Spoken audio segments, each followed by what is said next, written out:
ఇంకొక అమ్మ దగ్గర మనం ఉన్నాం. ఆ అమ్మగారి గురించి కూడా తెలుసుకుందాం. అమ్మ నమస్కారం. మీరు ఎక్కడి నుంచి వచ్చారు? మీ పేరు?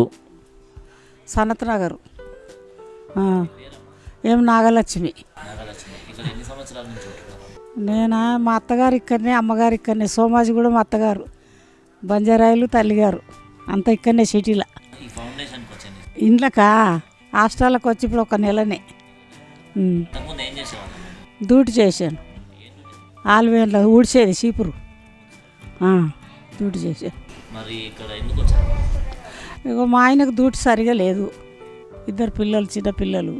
ఇక నేను ఇంత కష్టపడి పనిచేసి ఇట్లా ఇక్కడ వచ్చి ఇక్కడ బతికి ఆల్వేన్లో డ్యూటీలు చేసినాం. అది లాస్ అయి మూసుకుపోయింది. ఇప్పుడు బాబు వేరే దిక్కు చేస్తుండ్రు, నేను ఇంట్లోనే. ఆరోగ్యం బాగలేదని ఇంట్లో అడ్మిట్ చేసారు. నాకు బాగుంటలేదు వంటలు, ఆ వంటలు ఎక్కువ పోతుంది. బాగుంటలేదు, పానం అస్సలు బాగుంటలేదు. ఫికర్ చూసుకుంటుండు, బాగానే చూసుకుంటుండు. పెళ్ళి అయింది, ఆయనకి 2 పిల్లలు. కోడలు ఆమె కూడా మొన్నటిదాకా పనిచేసింది, కొంచెం ఆరోగ్యం బాగలేదు, ఇంట్లోనే ఉంటుంది. ఈడ ఉండదు, మా ఇంటికాడ ఉంటుంది, బాగానే చూసుకుంటుంది.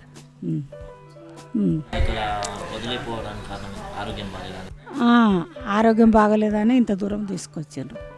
నాకు తెలియకుండానే ఆటో కట్టుకొని ఆటోలో కూర్చుంటే పెట్టుకొని తెచ్చారు. ఇప్పుడేమి ఇంట్లో ఉండబుద్ధి అయితే లేదు. ఇప్పుడు ఆరోగ్యం బాగాలేదంటారు కదా, మరి ఇక్కడనే తీసుకురావాలంటే ఇంటికాడ నుండి కూడా చూపించవచ్చు. చూపించవచ్చు కదా సార్. అదే కదా, అనవసరంగా డబ్బులు బాగా అవుతున్నాయి ఇక్కడ. డబ్బులు కట్టి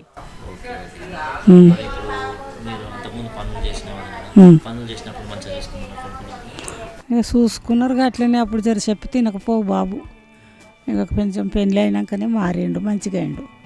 పెళ్ళి కాకముందే చెప్పి తినక ఈ అలవాట్లుండే. దోస్తులు ఇక్కడ సనత్ నగర్ ఏరియా ఎట్లా పడైంది అట్లా అయ్యి చెప్పి తినక నన్ను కష్టాలు పెట్టి మంచిగా చూసుకుంటారు. అందరూ బాగా చూసుకుంటారు సార్.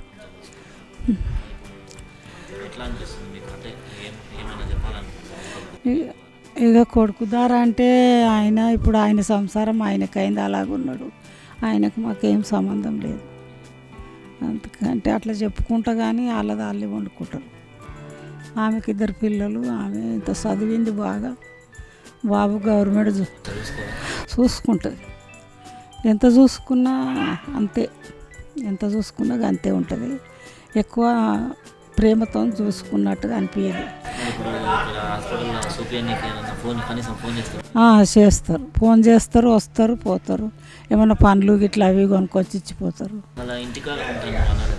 ఇంటికాడ ఉంటానంటేనే వాళ్ళు, ఇంటికాడ ఎవరు చేస్తారు చాకరీ, ఈడైతే వాళ్ళు చూసుకుంటారు కదా అని అట్లా చేసిండ్రు. ఇప్పుడు మళ్ళీ ఆలోచిస్తుండ్రు అందరూ, మా వాళ్ళు కూడా.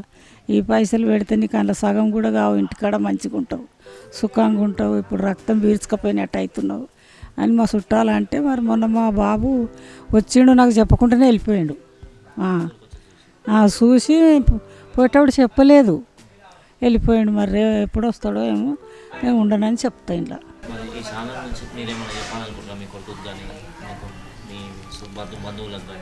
ఇంకా ఏం చెప్పాలనుకుంటలేము సార్.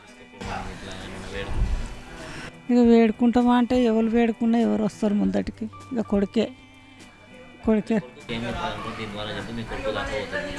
పోతుందా. ఇక కొడుకు నన్ను చూసుకోవాలి, నువ్వు నన్ను చూసుకోవాలి. నేను ఈ హాస్టల్లో ఉండలేను, ఇంకా ఎక్కడ ఉండలేను. నాకు ఇంత పింఛన్ వస్తుంది కదా, నన్ను మంచిగా చూసుకుంటే చాలు, అంతకన్నా ఎక్కువ ఇంకేం కోరుకుంటలేను అని అడిగితే ఏమనడు. సరే పంతులు, సరే.